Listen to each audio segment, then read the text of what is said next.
semuanya, selamat datang di podcast AgriTalk. Perkenalkan, nama aku Meivi dan ini partner aku. Halo, nama aku Modi. Nah, jadi tuh sebenarnya AgriTalk tuh apa sih, Kak? AgriTalk itu podcast yang membahas tentang isu-isu pertanian terkini tuh, Kak. Nah, kita tuh hari ini mau bahas apa sih? Nah, jadi tuh hari ini kita tuh mau membahas tentang dunia perkopian. Kan biasanya kita sebagai anak kuliah tuh nggak jauh-jauh nih dari ngafe, ngopi, apalagi teman-teman kita yang skena-skena abis itu. Sebelum itu, jangan lupa follow dan subscribe podcast kita di mana tuh, Kak? Jangan lupa follow di di IG kita di BEMFP_UPNVK. Nah, di depan kita nih udah ada kopi. Tuh. Jadi kita mau bahas tentang Kopi, apalagi. di sini ada Toto Cafe. Nah, dan di sini juga ada bintang tamu kita. Silahkan Pak, namanya siapa Pak? Oke, terima kasih. Nama saya Tri Haryono. Teman-teman bisa panggil saya Pak Hari. Gitu. Oh, siap Pak Hari. Nah, nanti kita akan ngobrol-ngobrol lebih lanjut tentang perkopian bersama Pak Hari. Ya. Tungguin ya guys. Oke, terima kasih teman-teman udah ngundang di acara AgriTalk ya. Iya. Oke. Jadi pertama-tama Pak Hari ini gimana sih memulai dunia kopi itu gimana sih Pak? Oke. Awal mulanya. Terima kasih. Awal mula itu di tahun 2016 ya. Jadi saya masih banyak di Jogja sama teman-teman. Jadi baru bawa kopi aja sih, kopi dari Temanggung. Terus ini tak kasihkan ke teman-teman. Terus sebenarnya kalau kopi ini diolah, ada teman dari waktu itu dari Serbuk, Serikat Buruh Kerakyatan Indonesia itu yang pesan kopimu diolah itu bagus loh. Nah, saya tak olahkan ya kan gitu. Terus ya oke lah gitu. Kemudian ditemukan dengan seorang roastery itu namanya Bang Boim. Kalau yang di dunia perkopian itu mesti tahu di Jogja itu namanya kopi Bang Boim. Nah, saya waktu itu tak roastingkan di sana. Terus sama teman saya itu akhirnya dia bilang, "Bung, sebenarnya kopimu tuh bagus loh, enak loh kalau misalnya itu dikonsumsi gitu." Akhirnya aku dikenal lagi dengan kopi Bang Boim itu. Nah, sampai sekarang akhirnya gitu. Gimana sih Pak awal mulanya Bapak join Serikat Petani gitu di wilayah Jogja? Ya kalau kaitannya dengan Serikat Petani itu kan sebenarnya lebih awal ya, waktu saya waktu itu masih setelah kuliah ya di 2006. Nah, setelah itu saya banyak kegiatan di kegiatan masyarakat. Nah, waktu itu di 2007 itu kan ada gempa di Bantul. Saya dengan teman-teman tuh menjadi relawan lewat forum warga Lapesdam. Lapesdam itu lembaga kajian sumber daya manusia NU di Bantul. Nah, itu kita banyak jadi relawan. Kebetulan yang teman-teman Serikat Petani Indonesia itu yang terutama di wilayah Jawa Tengah di Wonosobo itu pengen nyumbang logistik berupa sayur-sayuran.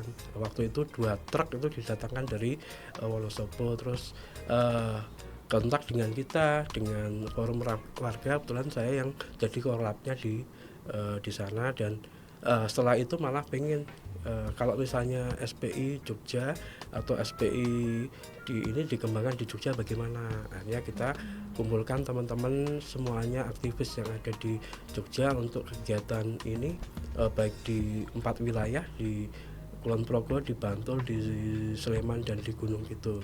Nah, tepatnya di 2017 itu SPI Jogja kita deklarasikan di Pondok Pesantren Al-Mahali itu di Berjan Wonolelo. Itu di Bantul gitu. Berarti Bapak sering juga yang ngirim kopi ke pondok pesantren gitu Pak? Ya, kalau itu setelah memang banyak kegiatan, misalnya untuk karena SPI juga fokusnya juga pada kegiatan komoditas, tidak hanya komoditas pangan tapi komoditas yang lain seperti kopi. Akhirnya kopi-kopi ya, karena di rumah di tempat saya di Temanggung itu juga ada kopi, akhirnya saya bawa ke Jogja dan saya kenalkan lewat kopi teman-teman dari SPI dan teman-teman kopi yang ada di sini lewat jaringan barista, terus sama teman-teman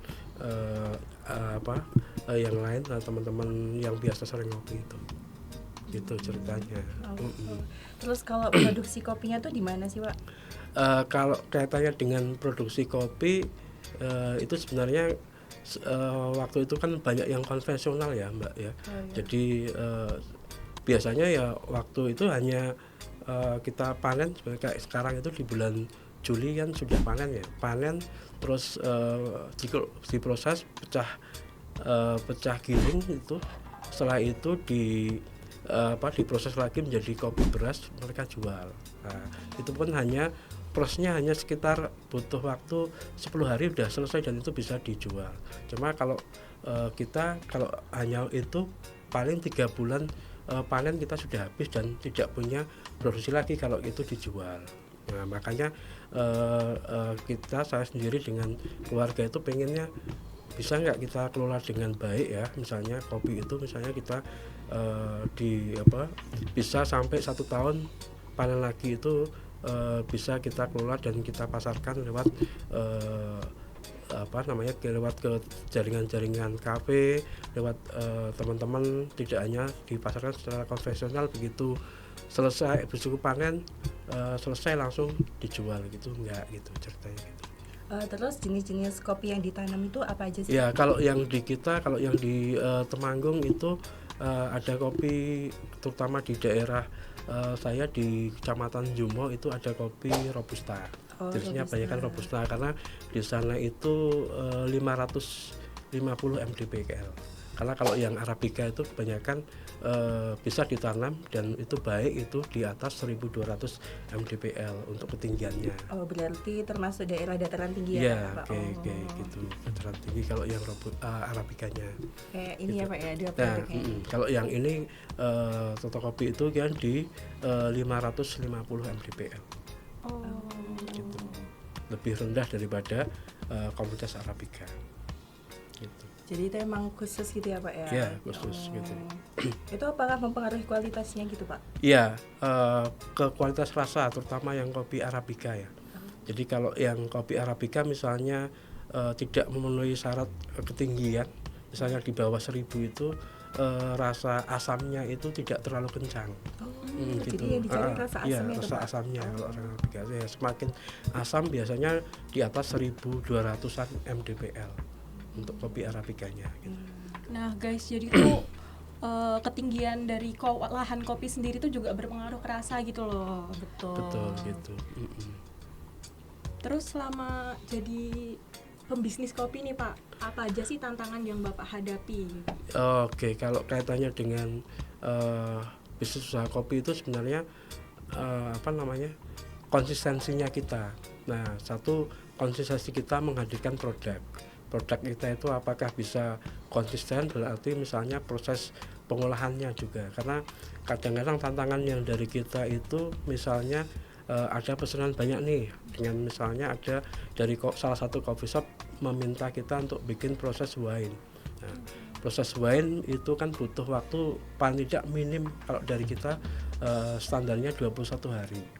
Itu bisa menghasilkan wine Arabica ataupun wine Robusta yang bagus. Nah, kadang-kadang ada beberapa petani atau prosesor yang karena untuk memenuhi biar cepat panen, biar cepat mendapatkan uang, itu harusnya itu di 21 mereka sudah mulai hanya diselesaikan di waktu 14 hari atau apa. Nah, itu aroma sama rasanya juga sangat berbeda. Nah itu jadi kadang-kadang ya karena pengen memenuhi kebutuhan pasar yang banyak, akhirnya ada salah satu coffee shop yang pelanggan akhirnya yang mereka komplain ke kita, kok ini kurang bagus seperti apa, karena dari kita sendiri kan berjejaring dengan teman-teman prosesor yang lain, dengan petani yang lain, tidak saya sendiri kebetulan. Misalnya kalau saya hanya proses natural sama pulpos, ada yang teman yang proses wine ya saya ambilkan dari itu. Jadi memang satu butuh konsistensi produk kan gitu. Iya. Lebih seringnya itu. Nah tadi tuh ada yang namanya proses naturalisasi apa Natural, iya. sama proses yang Full wash, ada itu full tuh apa wash. sih, Pak? Iya, kalau proses natural itu sebenarnya kalau kita panen itu biasanya teman-teman petani panen langsung biasanya petik merah ya. Panen petik merah itu sampai ke rumah itu biasanya langsung kadang-kadang masih disortasi lagi. Sortasinya itu sortasi rimbang. Jadi kopinya itu ditaruh di air. Jadi kita lihat itu kopi yang tergenang dengan kopi yang terapung. Jadi kalau yang tergenang itu berarti kualitas biji kopinya sudah bagus. Jadi nanti yang kopi yang terapung itu kita pisahkan. Nah itu baru dijemur sama teman-teman petani, itu dijemur ataupun prosesor menjemurnya bersamaan dengan biji kopinya, kulit kopinya. Nah itu namanya proses natural dan butuh waktu. Kalau mataharinya panasnya bagus ya 12 sampai 14 hari gitu. Nah kalau yang full wash itu dipisahkan antara biji kulit kopinya dengan biji kopinya. Jadi nanti istilahnya dipulper ya, di pulper dulu, dipisahkan antara biji kopi dengan kulit kopinya. Nah itu dijemur. Nah biasanya bisa sampai 8 sampai 10 hari untuk prosesnya itu, dan nanti bisa pada aroma juga, pada rasa juga, menghasilkan rasa yang beda gitu. Nah itu teman-teman, keren banget nih cara memproses biji kopinya ini. Terus nih Pak, kalau untuk untuk mendistribusikannya itu dalam bentuk biji atau udah bubuk gitu? Iya, kalau dari kita itu sesuai dengan pesanannya. Biasanya kalau teman-teman kopi shop itu kan ada yang dia sudah punya langganan atau tempat atau punya alat untuk roasting sendiri, jadi dia hanya minta bijinya saja. Ada juga yang coffee shop itu dalam bentuk roast bean. Jadi roast bean itu yang sudah disangrai, yang sudah kopinya sudah disangrai itu ya. Jadi mereka hanya di coffee shopnya itu hanya menyiapkan alat untuk grinder kopi gilingnya gitu aja. Gitu. Jadi tergantung dari pesanannya masing-masing, tergantung permintaan gitu. Terus itu harganya mempengaruhi nggak sih Pak? Kalau harga itu beda ya, beda antara harga yang masih kopi dalam bentuk kopi beras sama yang sudah diolah di sangrai, itu beda. Kalau harga pasar sekarang itu untuk yang kopi robusta yang di Temanggung itu yang petik merah itu bisa mencapai 85.000. Jadi alhamdulillah untuk tahun ini kopi terutama di daerah Temanggung juga harganya bagus. Gitu.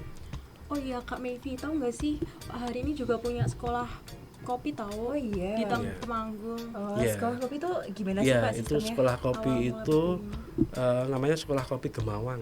Nah, di tahun 2021 itu sebenarnya pas Covid itu teman-teman dari pegiat kopi ataupun teman-teman dari pemilik kopi ataupun kelompok tani beberapa yang ada di wilayah Gemawang, karena Gemawang itu dulu pemekaran ya dari tempat saya di Kecamatan Jumo. Itu pengen banget anak-anak muda itu bisa terlibat juga dalam kegiatan perkopian, karena sebagian masyarakat petani di sana itu kan komoditas utama adalah kopi untuk panen tahunannya. Nah ini kalau akhirnya teman-teman kita ngobrol-ngobrol, kita bikin kegiatan sesuatu lah untuk kegiatan kalian dengan masalah perkopian. Makanya gimana kalau bikin kita semacam kelas lah, bikin kelas-kelas itu akhirnya bikin nama Sekolah Kopi ya, Sekolah Kopi Gemawang itu yang karena lokasinya di Gemawang akhirnya dan sekarang pun kita dapat tempat di kantor Kecamatan Gemawang untuk tempat kita untuk ketika ada tamu atau bikin kelas kopinya gitu ceritanya. Menarik banget ya Pak ya. Jadi teman-teman bolehlah besok main ke Gemawang kalau mau secara detailnya pengen belajar atau pengen hanya sekedar berbagi pengetahuan ataupun pengen tahu tentang ngulik tentang dunia perkopian silakan, kita sangat terbuka untuk itu. Iya betul guys, buat gitu. yang minat di dunia perkopian bisa banget hubungin bapaknya. Bener banget. Terus yang di sekolah kopi itu Pak, itu tuh mempelajarinya tuh apa aja sih Pak? Ya kalau di sekolah kopi itu sebenarnya hampir lengkap ya, mulai dari teknik budidaya yang jelas. Jadi teknik budidaya itu juga penting kan, karena nonsen kita ngomong tentang kopi kalau teknik budidaya tidak bagus. Jadi kalau teknik budidaya bagus dan menghasilkan kopi berkualitas, otomatis nanti dengan sendirinya nanti kegiatan yang lain itu juga ada. Nah, itu kita belajar itu. Yang kedua itu pasca panen. Jadi kalau sudah budidaya, sudah panen itu gimana toh pengolahannya. Nah, itu makanya ada yang disebut, ada yang proses natural, terus ada yang proses honey, ada yang proses wine, ada yang proses full wash, itu di pasca panennya. Gitu. Terus yang ketiga itu belajar juga tentang barista. Karena ternyata anak-anak muda itu waktu berkegiatan pengennya kita tuh yang teman-teman petani itu ya pengennya teman-teman muda itu membantu juga di menanam itu, malah senangnya di barista. Di barista kok ternyata malah banyak yang ikut kegiatan di kelas baristanya. Nah, akhirnya ya mau nggak mau awalnya ya kita harus punya kafe sendirilah. Nah, teman-teman dari pengurus pengelola sekolah kopi itu ya bareng-bareng, saya punya misalnya saya punya teko, ada yang punya mesin giling, ada yang itu kita kumpulkan ya itu yang sebagai tempat untuk nyeduh itu di situ awal mulanya. Karena memang betul-betul sekolah kopi ini tidak ada funding ataupun tidak ada yang sama sekali yang mensupport, hanya memang kumpulan dari relawan-relawan, dan itu hasil kegelisahan dari kita bagaimana paling tidak anak-anak muda itu juga mau tetap maupun terlibat dalam dunia pertanian, terutama komunitas kopi yang ada di Temanggung, terutama di Kecamatan Gemawang dan Jumo gitu, Pak. Itu ceritanya. Menarik ya. banget sih. Oh ya Pak, untuk teknik di kopi itu sendiri yang paling bagus tuh apa sih Kak? Pak? Kalau teknik pengolahannya atau ini? Teknik pengolahannya. Teknik pengolahannya pasca panennya ya. Iya. Kalau yang pasca panen itu ya sebenarnya hasil macam-macam sesuai dengan ini ya, keinginan dari pemesannya. Tapi yang paling yang paling mudah dan paling diterima di coffee shop itu yang proses natural.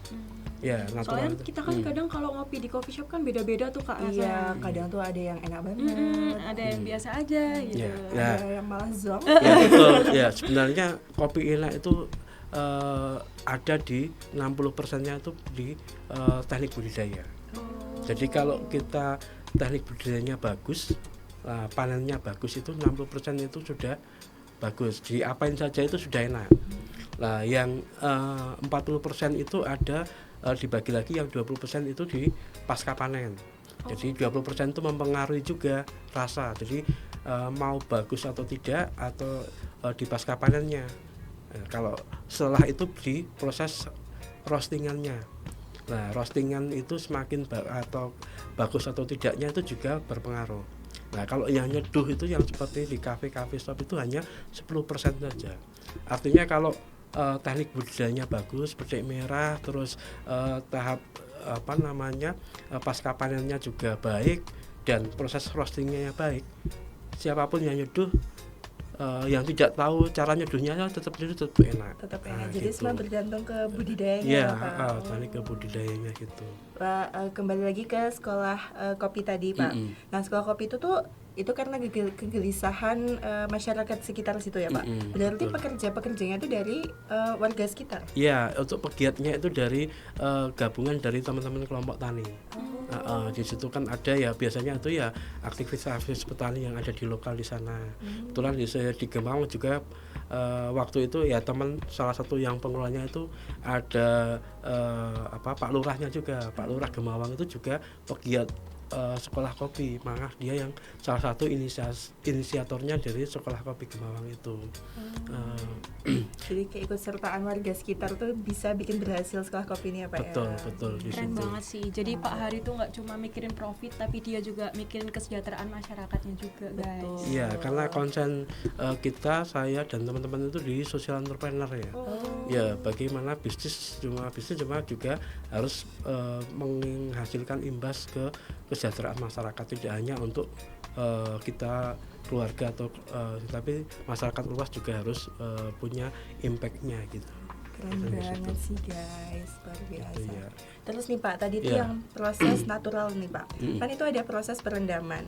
Nah nanti biji yang mengapung itu dikemanain sih Pak? Ya, kalau yang biji ngapung itu sebenarnya masuk juga nanti ke, ini kan teknik sortasi ya. Jadi tetap itu nanti dipisahkan, disatukan dengan biji kopi yang hijau atau yang kuning. Gitu. Jadi sebenarnya itu juga punya pangsa pasarnya sendiri. Jadi kalau di kita namanya kopi jotos. Jadi hijau atos yang penting itu ada yang sudah dipetik.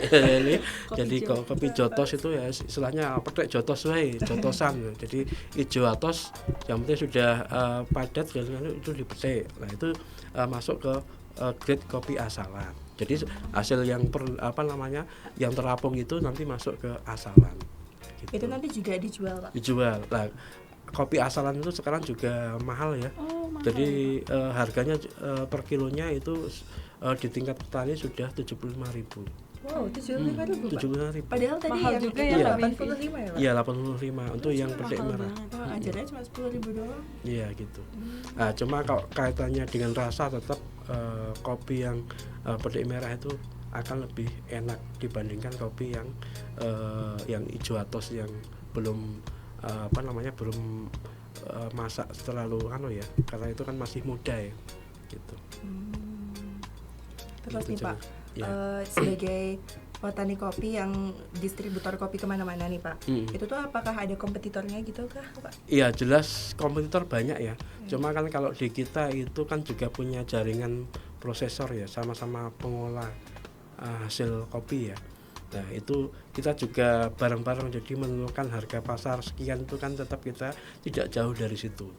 Ya, bahkan kita saling bersinergi. Misalnya saya dapat pesanan ke Jakarta misalnya, harus berapa tonasenya misalnya kurang, itu pun saya biasanya ngambil juga dari teman-teman. Jadi kita saling bersinergi.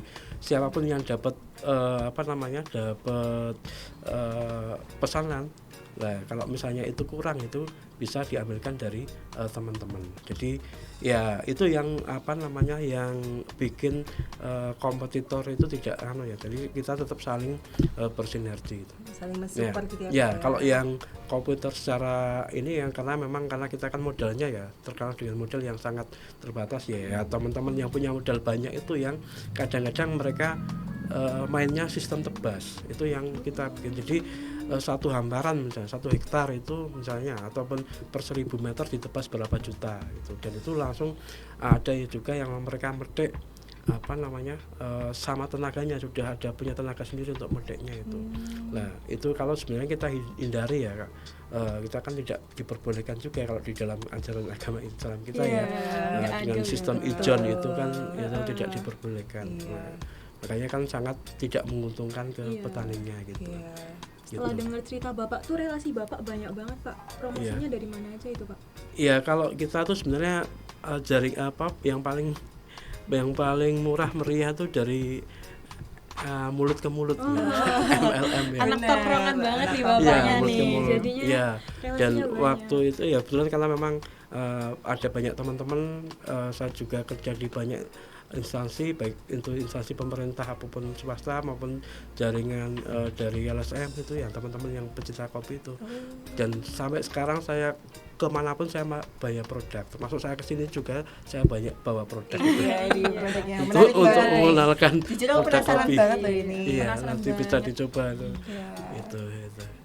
Paling jauh kirim kemana Pak? Untuk Kalau yang sudah jadi langganan, karena kita juga masuk ke jaringan KPIN itu Koperasi Petani Indonesia Nasional, itu yang lewat SPI ya, Serikat Petani Indonesia itu yang memang menampung semua produk ataupun komoditas anggota-anggotanya yang ada di Indonesia termasuk kopi. Nah, itu juga disambungkan dengan beberapa koperasi dan beberapa kedai di Jakarta maupun di Medan. Nah, yang di Medan pernah yang jadi langganan kita itu Miko, teman-teman bisa cek Bisa searching. IG-nya.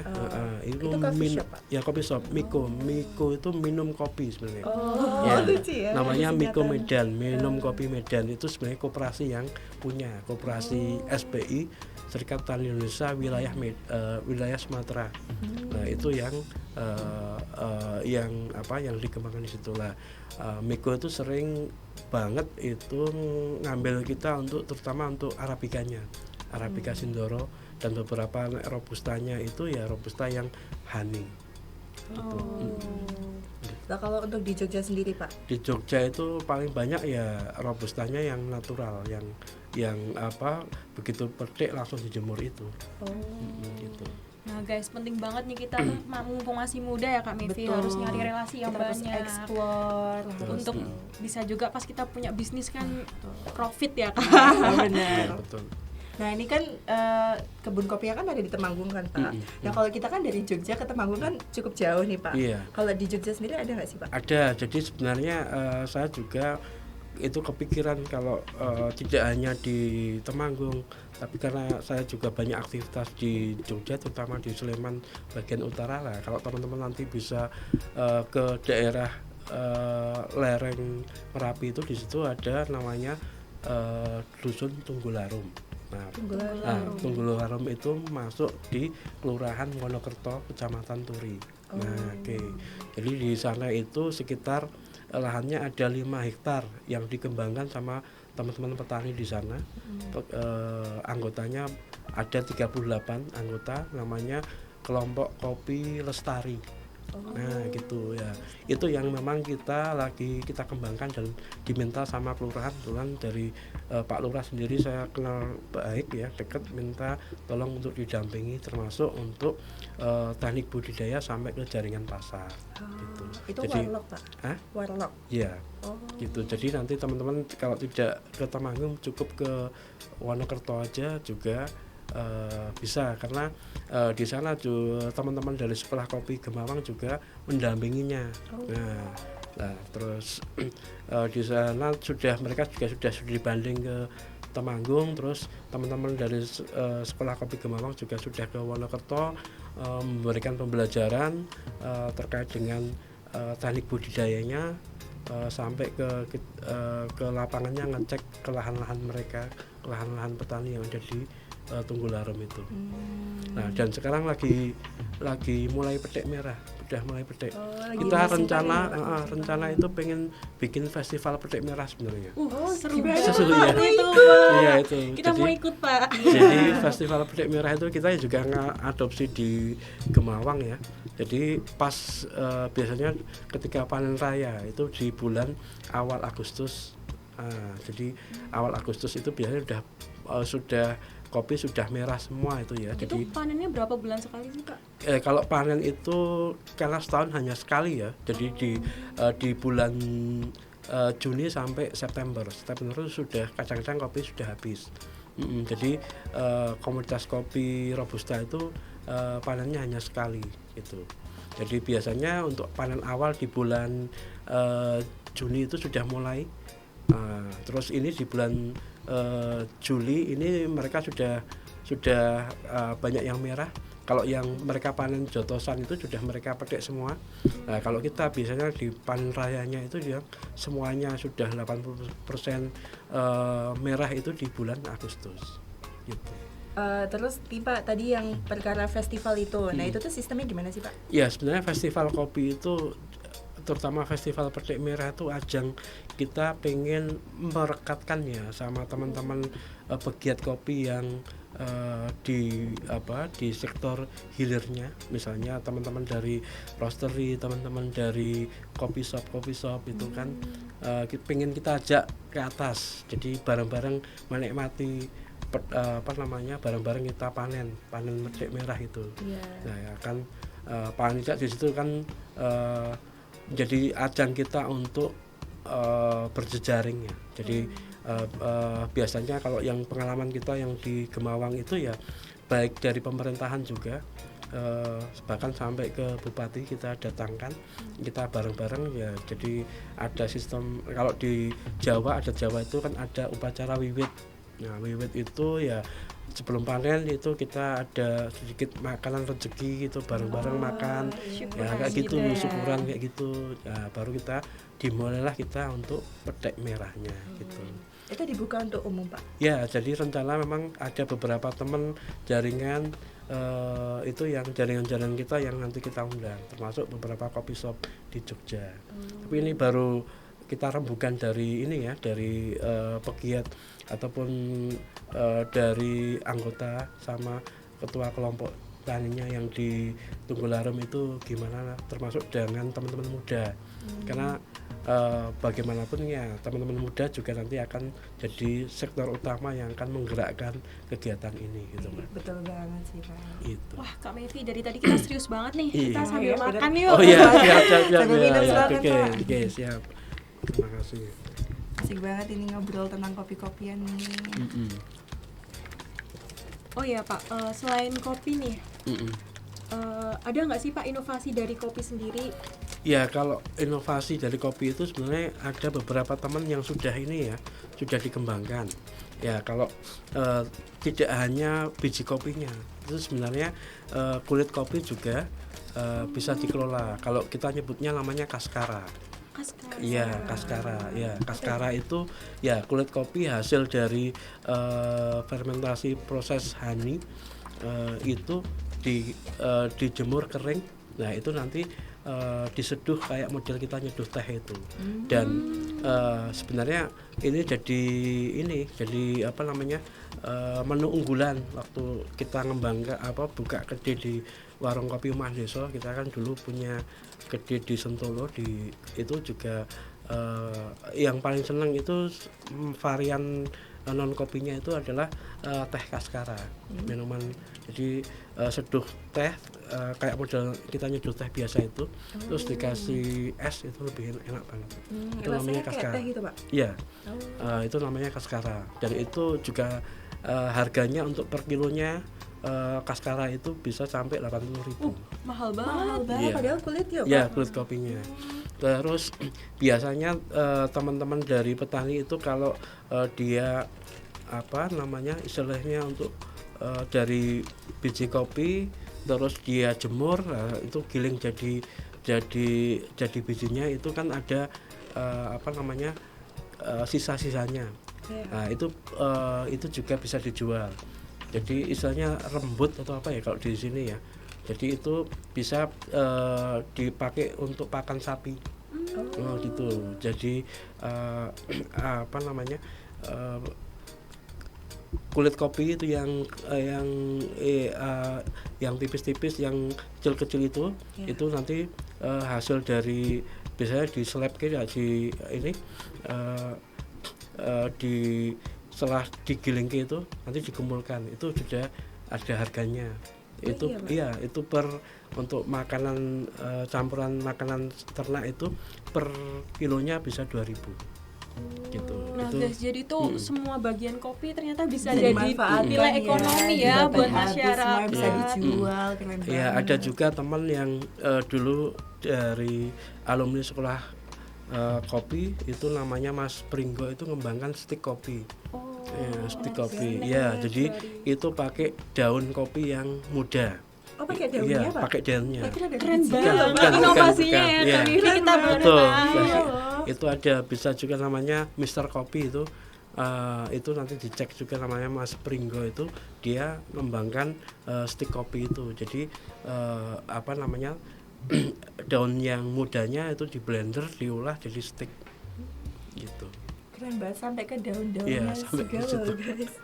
Luar biasa sih, Pak. Iya, gitu. Ya sebenarnya enak kalau pas kita ngobrol gini sama ngopi sebenarnya. Iya, Pak ya. Kalian nyeduh kita ini, kita Ini minum. Pak dimakan dulu Pak, biar nggak begitu tegang. Oke, ya, siap. FYI aja nih guys, ini tuh first time bapaknya podcast. Iya. Jadi ini perdana gitu. Iya, betul. Nggak Benar pernah. banget. Saya nggak pernah podcast kali.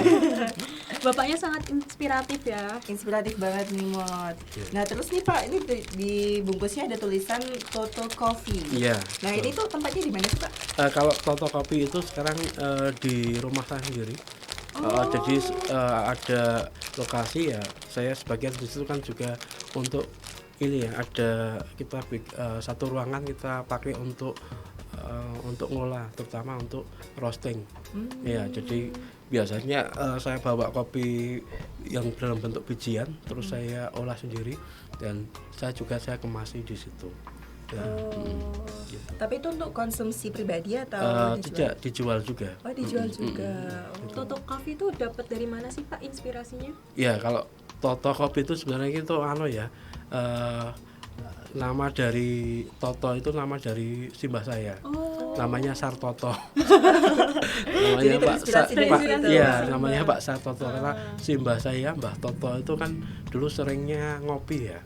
Kalau waktu aku masih kecil, ayo le ngene ngopi. Nah, terus jadi ngene ngopi sambil nang Temanggung itu karena istilahnya karena dingin ya, sambil nanti kita gegenen. Nang istilah apa ya gegenen? Di dapur itu pakai kayu gegenen di itu. Nah, untuk menghangatkan badan itu sambil ngopi. Mungkin mbahnya dulu itu anak skena. Cuma ya, masih itu belum ada istilah skena gitu. Ada keren dari dulu ini. Dikit-dikit ngopi ya. Dengan banyaknya coffee shop di Jogja ini, gimana sih Pak pendapat Bapak? Ya, satu sisi kita senang ya dengan banyak coffee shop, paling tidak ya teman-teman dari petani, terutama petani-petani itu juga akan terbantu, terutama misalnya kaitannya dengan jaringan pasar. Tapi sisi lain kan tidak semua juga memberikan dampak yang lebih ya kalau tidak dibarengi dengan pengolahan yang baik. Jadi tetap teman-teman coffee shop itu juga pengennya kualitas biji kopi juga harus baik. Nah, makanya kita di sekolah kopi itu juga konsen di pasca panennya biar hasil kopi dari teman-teman petani di sekitar Temanggung, terutama di Kecamatan Jumo dan Kecamatan Gemawang itu hasil kopinya bisa langsung dipasarkan lewat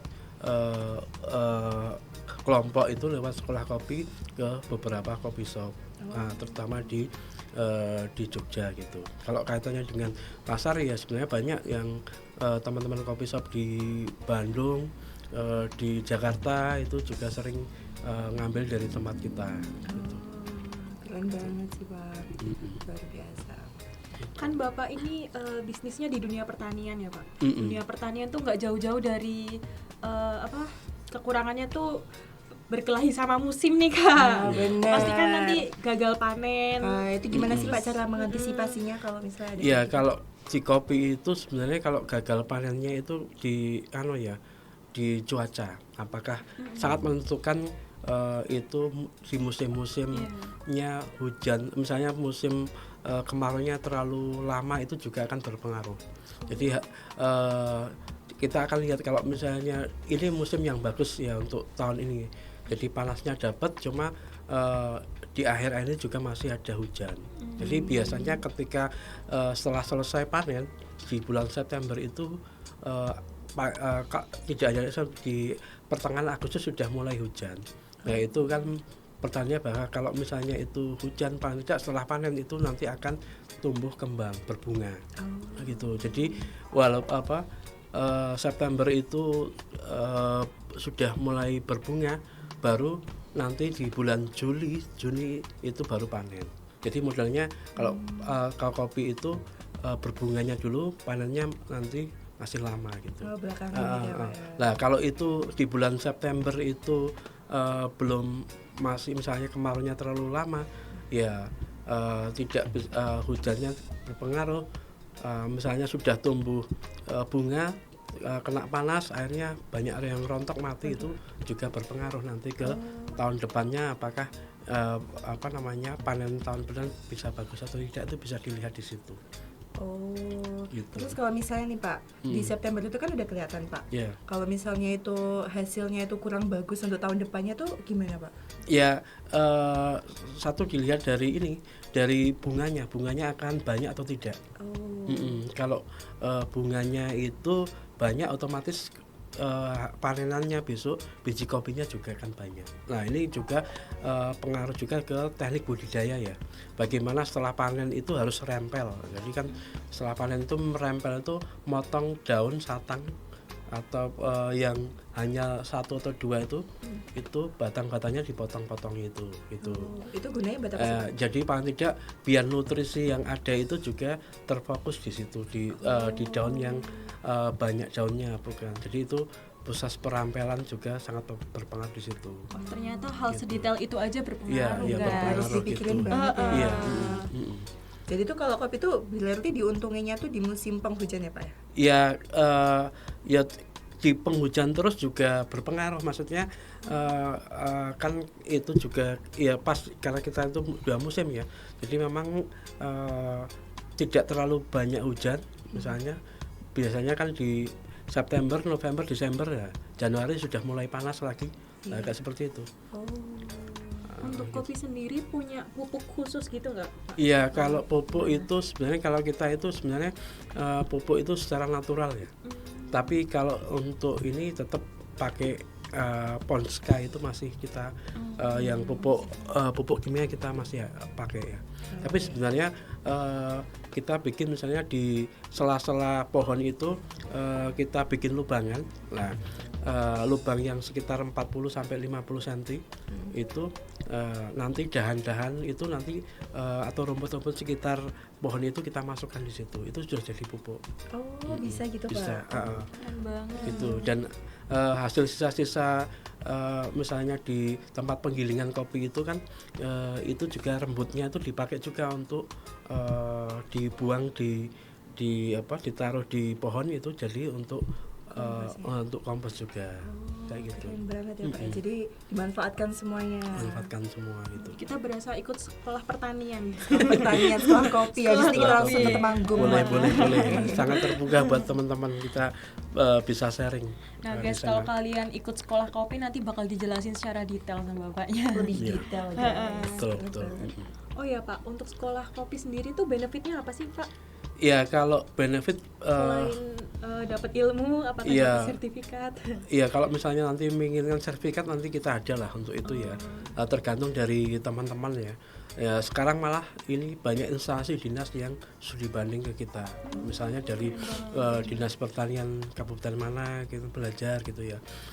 Dan sama kelompok-kelompok petani karena ada selain di Temanggung juga kita dampingi beberapa ya, termasuk di yang terakhir itu ada di Kebumen. Itu Kebumen kita kerjasama dengan kebetulan Universitas 11 Maret UNS ya, kita berterima kasih pada UNS yang Terima kasih, Wen. mau dampingi lewat pemberdayaan masyarakatnya itu untuk berkegiatan bareng dengan kita, lokasinya di daerah Bakalan itu di Kebumen. Itu di sana juga ada bareng-bareng dengan kita sekolah kopi Gemawang. Terus di Purworejo daerah Bruno sama daerah Kaligesing yang komoditas sebenarnya sana itu juga selain komoditas durian juga kopi di daerah Kaligesing itu di daerah Purworejo. Nah terakhir dengan teman-teman petani perhutani di daerah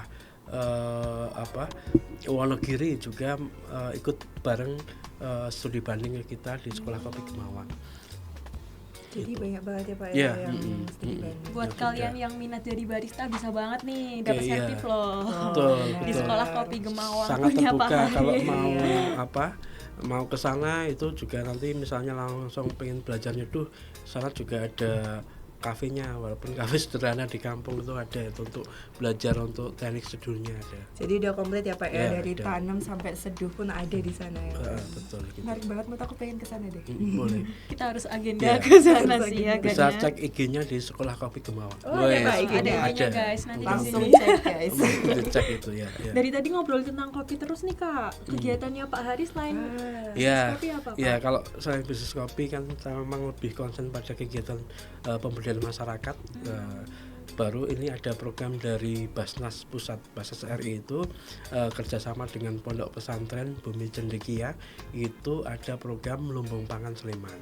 Nah, Lumbung Pangan Sleman itu adalah ini pengennya pemberdayaan masyarakat petani di sekitar Pondok Pesantren untuk komoditasnya itu adalah hortikultura, secara khusus itu adalah cabai dan bawang merah. Nah, Keren ya banget, gitu. guys. Jadi ada sekitar 50 mustahik atau petani di sekitar pondok dan wilayah lainnya itu yang ikut terlibat di program Lumbung Pangan Sleman itu.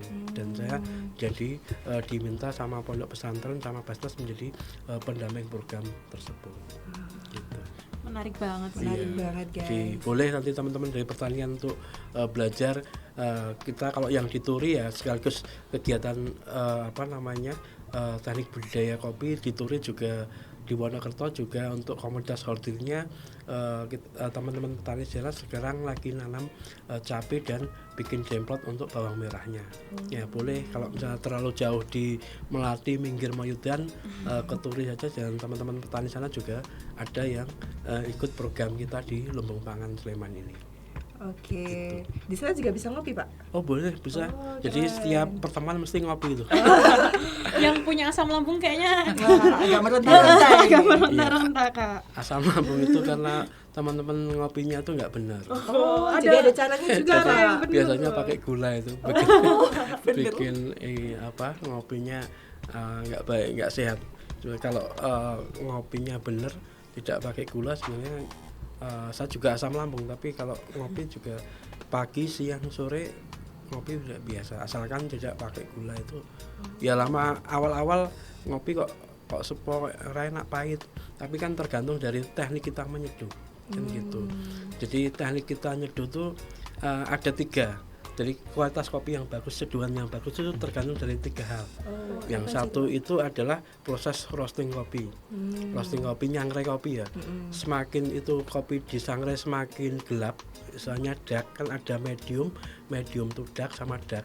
Nah, itu juga akan berpengaruh dengan rasa dan aroma. Ya, yang kedua itu terkait dengan giling kopinya, grinder. Nah, semakin gilinginya itu semakin halus, itu akan semakin rasanya semakin pahit. Nah, gitu. Yang ketiga terkait dengan air.